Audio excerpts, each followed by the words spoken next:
The home winning streak, when you came to town, did you say, hey, boys, we got to be better at home? Or is this a byproduct of sticking with the program?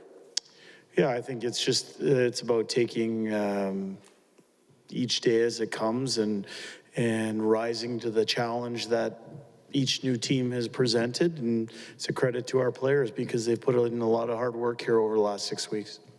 The Blues have an impressive record against Pacific Division opponents. I think it's 13-3-1. What do you have to do to slow these guys down tonight? Well, they're not that far removed from having won the Stanley Cup. A lot of their key pieces were involved in that run. And I think, they forecheck well, they transition pucks well, they break out well. They do a lot of things really well. So we're going to need all 20 people on our team to make sure that they're focused and prepared to execute immediately. Change the subject a little bit. You played for the Missouri River Otters outside of St. Louis. Yep. What do you remember about that team? I see Colin Chalk was on that. Yep, I played with Colin on that team. We had a couple NHLers on that, guys that had played the NHL. Darren Kimball was there, Lonnie Loach. It was a good experience for me, and lots of really nice people in that area. It's a nice place to live and an underrated hockey community. A Plager was on that team. Was he related to Bob or Barkley? Yeah, it was Kevin Plager, and yes, he was. He was. I think he was Barkley's son, actually, and he was just. He lived up to the family name. He was all sandpaper, and he played the game hard. He was a great human being. He was a very good teammate. So Colin Chalk was a high-scoring offensive player. Were you in the checking role in that? Yeah. I was playing behind Lonnie Loach and Colin there as a centerman, and some good guys to learn from. Good, thank you. They were talking about the home record, Jay, and instilling kind of a belief in your team. When you look at the rotation of your forwards, and you said yesterday how you want to make the players the number one priority.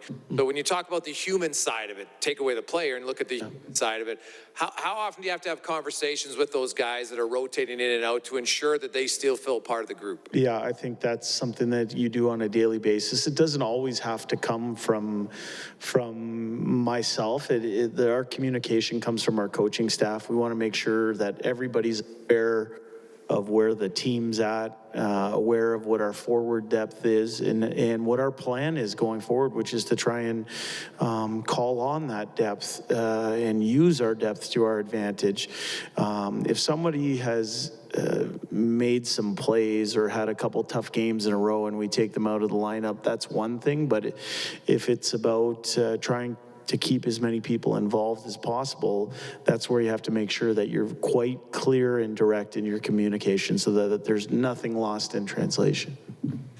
And how's that communication with your goaltenders? Because there's only two of them. It's a very select group. Yeah. One's a veteran. Well, both are veterans, but Mike's been around here a long time, and Mikko's kind of taken more of the starts lately. How do you massage that relationship, to ensure that guys are pointing in the right direction? Again, I think there's conversations that you have as a head coach and then the position coach. So in that case, Dustin Schwartz is in daily communication and talking to both goaltenders, laying out what expectations are, what potential schedules might be, and he does a very good job of that. And but our goaltenders are like everyone else on their team. I talk to them on a daily basis as well.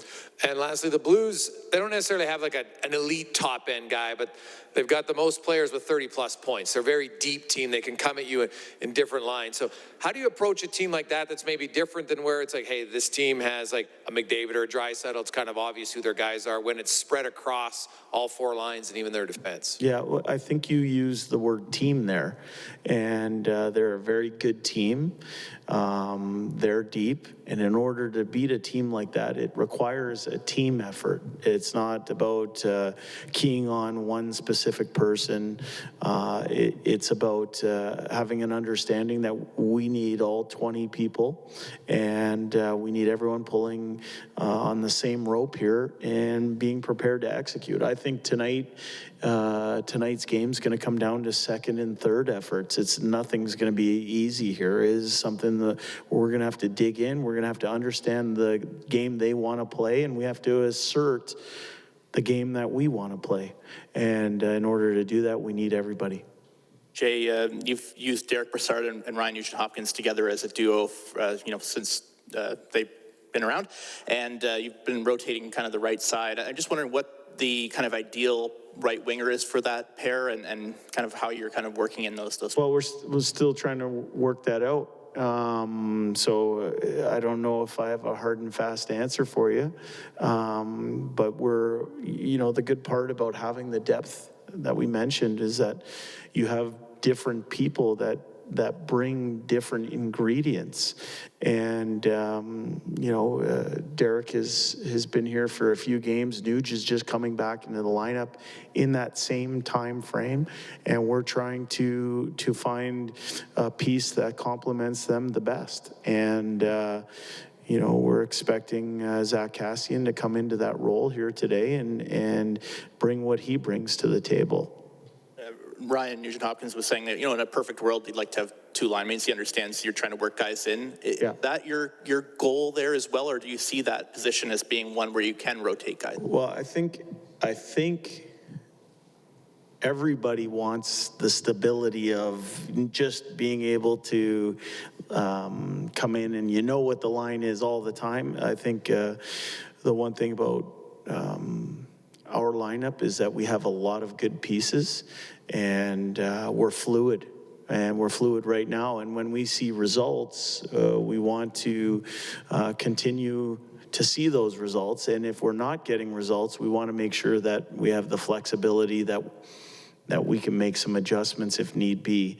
That's all part of seeing the game clearly on behalf of the coaching staff and trying to find the right combinations.